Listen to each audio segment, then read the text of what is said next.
Good morning, class. I am Ms. Jennifer de Fontoro, and I am your teacher in Business Mathematics.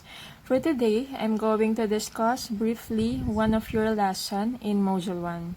So, in Module 1, you have your lessons such as fundamental operations in fractions, decimals, and percents. And we all know that they are very useful in many contexts. Kasi they are commonly used in everyday life as well as in mathematics. So if we have a good understanding of how they work, it will help us in our everyday estimation and mental calculations, such as budgeting, cooking, accounting, interpreting probabilities, and many more. And that is very useful, especially in the course you are taking in ABM, such as accounting, tourism management, and HRM. So, alright, so let's proceed. So in this video, I'm going to discuss about percent. Alright, so when we say percent, it is a representation of a fraction with a denominator of 100. So yung percent talaga, it is a fraction with a denominator of 100. So for example, 50%. So 50% is the same with 50 over 100. Alright, another example, 5%. So 5% is equivalent to 5 over 100. So tinatanggal lang natin yung denominator and then we replace it with the percent sign, as you can see. So when we say percent, we divide a value or a figure into 100 parts. Alright.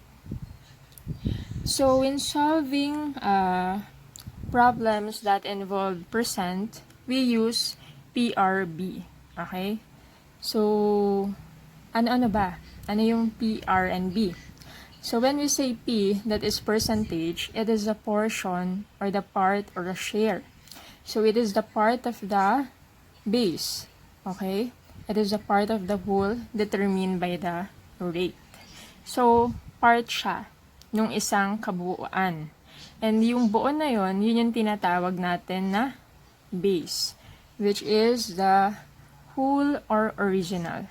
So when we say base, it is the original amount or the whole thing. So base has a value of 100%. And how about rate? So si rate naman, siya rin yung portion, siya rin yung part or your share, pero in percent form. So it is the number of hundreds parts taken from the base. Okay. So, para maintindihan nyo, for example, let's have 100. So, 100 is the whole. Okay? It is the base. And then, we'll get 50% of it. Okay? 50% is the rate. And what is the 50% of 100? So, 50. So, 50 is the percentage. So, based on that, we'll derive with 3 formulas. So the first one is this. So if we're looking for the percentage or the share or the part, then we're going to multiply the base and the rate. If we're looking for the base or the original part or the whole, then we divide the percentage to the rate. Well, if we're looking for the rate or the percent, then we divide the percentage over the base. So, para madali siyang matandaan, class, so you can use this, okay, the triangle. So, you can draw a triangle. So, as you can see, yung percentage natin, siya yung nasa taas. That means, if you're looking for the rate, then, the percentage is always the numerator. So, rate is equal to percentage divided by the base. Well, if you're looking for the base, then we divide percentage to the rate. So, si percentage, siya pa rin yung nasa numerator natin. Okay? And then, over rate. So, maganda siyang tandaan kasi usually, doon din nagkakamali yung iba. So, napupunta nila si percentage dun sa denominator. So, always remember that the percentage is at the top. So, it's always the numerator if you're looking for the rate or the base.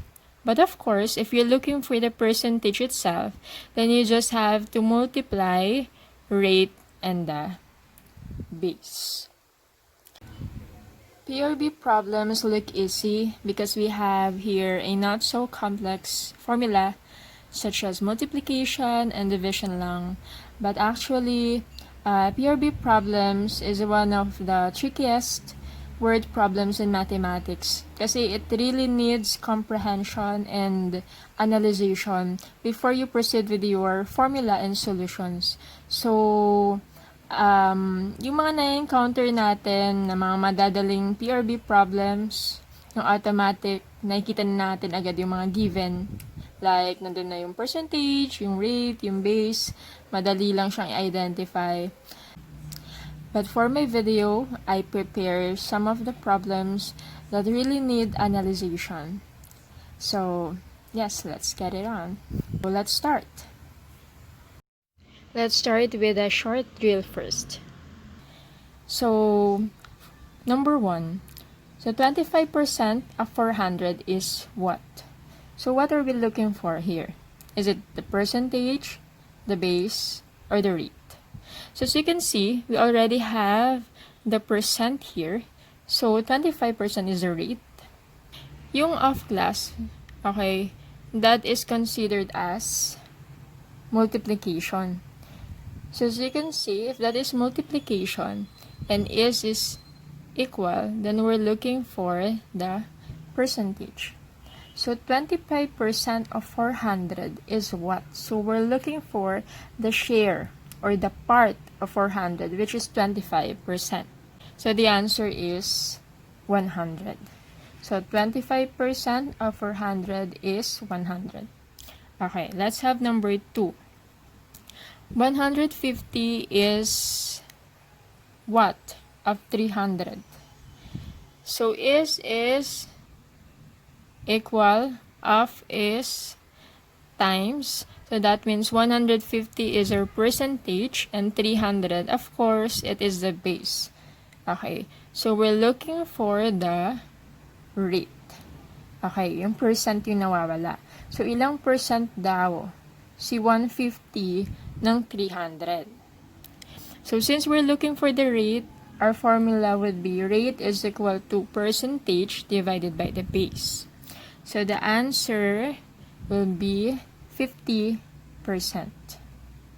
Alright. Let's have number 3. So, 100 is 200% of what? So, 100, we have is here, so that is equal. Of is multiplication. 200% is, of course, that is the rate. And then 100 is the percentage. Because it is a part, which is 200. Okay? So then, we are looking for the base. So, anong number? Yung 200% niya is 100. So, we can use the formula B is equal to P over R. So, the answer would be 50. Okay? So, 200% of 50 is 100. Alright. So, ano yung ma-realize natin dito? So, as you can see, class, the percentage, okay, and the rate are related to each other. Again, the percentage and the rate are related to each other. So, si rate, siya lang yung percent form ni percentage. This percentage naman, siya yung value or yung amount ng rate. Like in number 1, 25% of 400 is 100, or 100 is 25% of 400. So, let's have the first problem.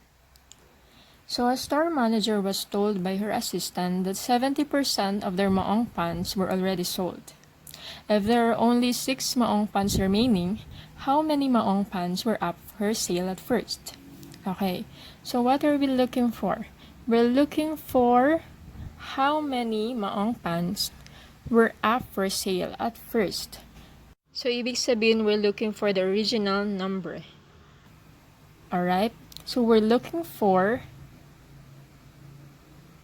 the base. Okay? We're looking for the base. So, in order to get the base, we have to identify the percentage and the rate. So, what would be a first step? Okay. So, usually, yung first step natin, pag nag-solve tayo ng mga word problem is to identify, right? To write the given. But, for me, my step 1 is to rephrase it to PRB context. Bakit? Kasi, pag nagsimula tayo by writing the given, by identifying, okay, P, R, and B, pwede tayong magkamali. Okay, bakit kaya? Kasi not all figures here are the ones that we should use. So at first, you have to analyze it first. So since this is a percent problem, we have to rephrase it to PRB context. Ano ba yung hinahanap talaga natin? And ano yung mga figures, okay, na kailangan natin? So, 6 pants are 30% of what?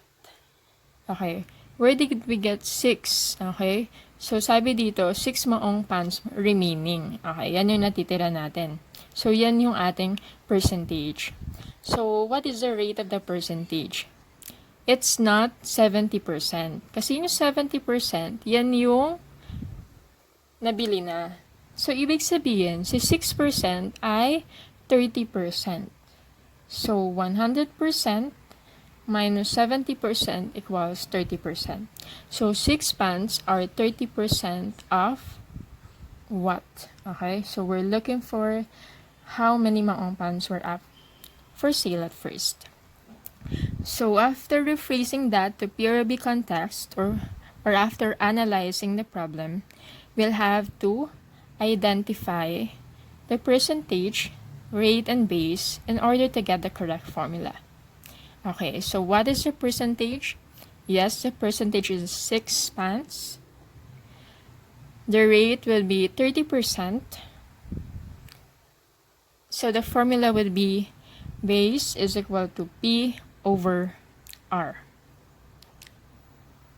Okay, so for our solutions, so 6 divided by 30%, we have to make it in this decimal form. So 6 divided by 0.3 is equal to 20 maong pants. So the answer is there were 20 maong pants up for sale. Okay.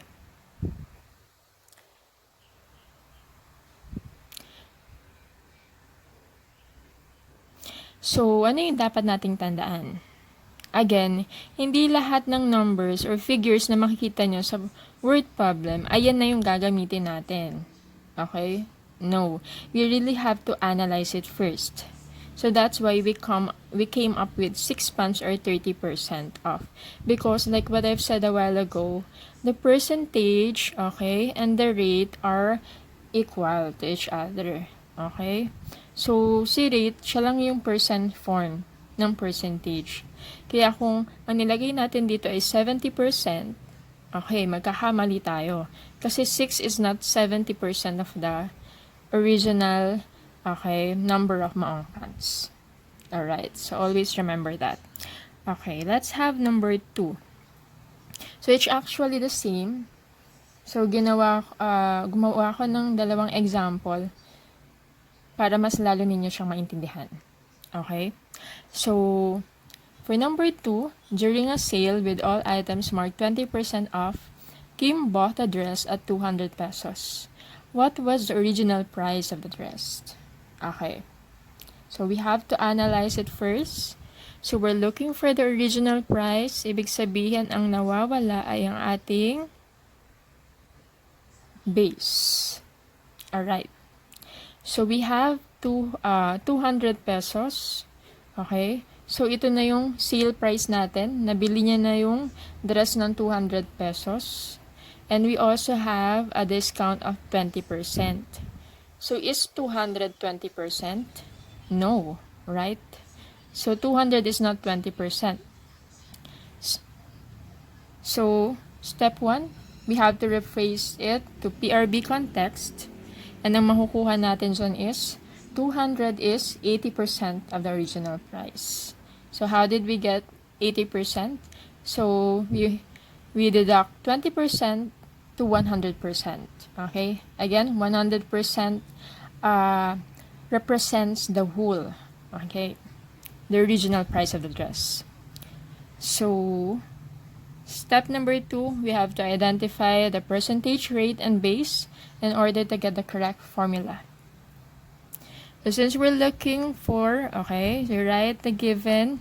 So we have percentage is 200 pesos. The rate is 80%, okay, from deducting 20% to 100. And then we'll get a formula. Base is equal to percentage over the rate. So our solution is 200 divided by 0.80. Again, ginawa nating decimal yung percent, so don't forget that. And the answer is 250. So, the original price of the dress is 250 pesos. So, it looks easy, right?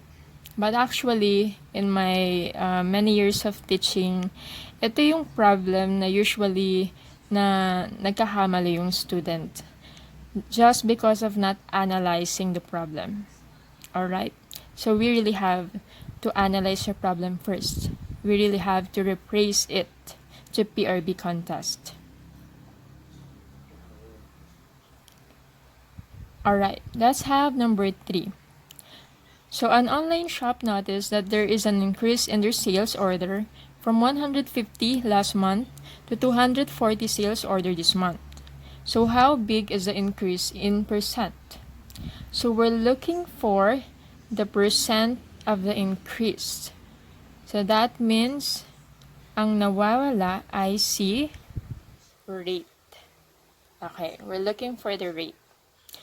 So again, we have to analyze.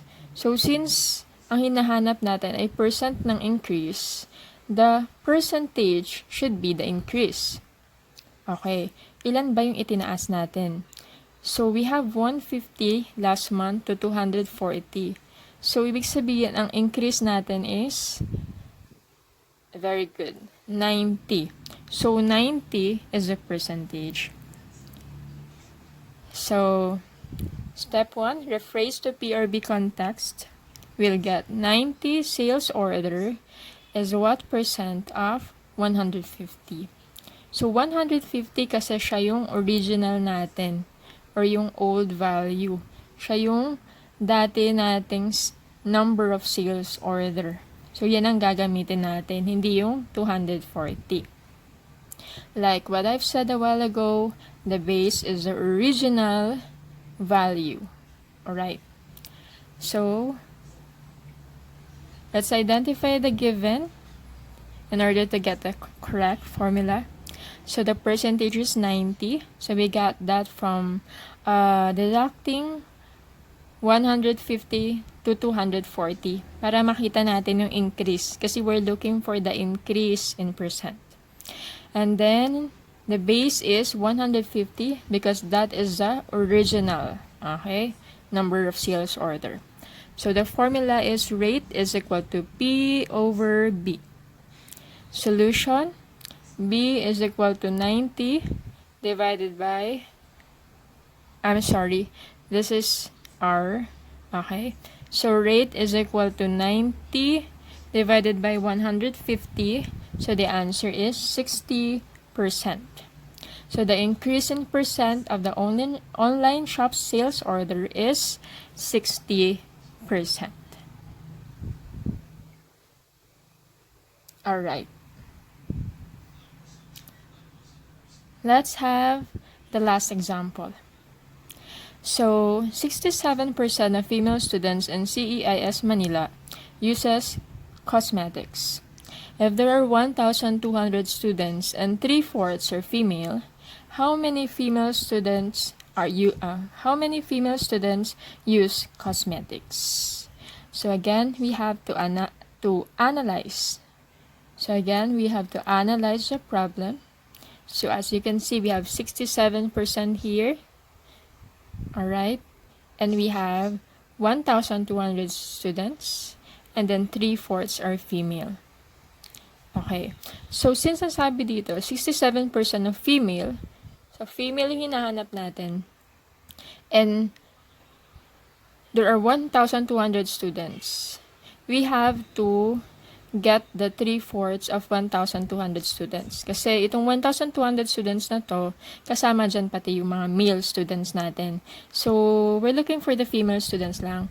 Kaya, kailangan muna nating kunin yung 3/4 ng 1, 2. So, that is, yes, 900. Okay? So, 900. So, we have 900 female students. So, from that, kukunin na natin yung 67%. Since we're looking for how many female students use cosmetics. So, nawawala natin dito ay yung percentage. Okay?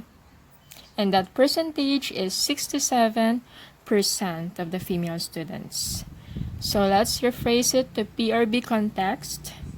So, we'll get 67% of 900 students is identify. So we'll have rate is 67%. The base is 900 students. Again, baka siya 900 kasi 3/4 lang ng 1, 2 yung female natin. Okay? So kailangan talaga ina-analyze yung problem ng mabuti. So we'll solve it. So percentage is equal to 0.67 times, okay, multiply 900 students. So we'll get 603 students. So the answer is 603 female students in CEIS Manila use cosmetics. Alright, so let's sum it up. So as you can see, class, when you're solving percent problems, you have to analyze first. Hindi lahat ng nakikita nyong value dyan sa problem ay yun na agad yung value ng ating percentage, rate, sa base. Kailangan muna nating i-analyze. Alright? So, step 1, we have to rephrase it. So, after nating ma-analyze siya, we have to rephrase it para malaman natin kung ano ba talaga yung mga value. Ano yung value ng percentage, rate, and base. And then, after that, you identify them so you can get the formula or you can derive with the correct formula. Solve it, okay? And in the answer part, okay, always write the description. Alright, so if you have any clarifications or questions regarding my discussion for today, so don't hesitate to drop a comment below or dun sa question box sa MS Teams. Alright, thank you and have a nice day.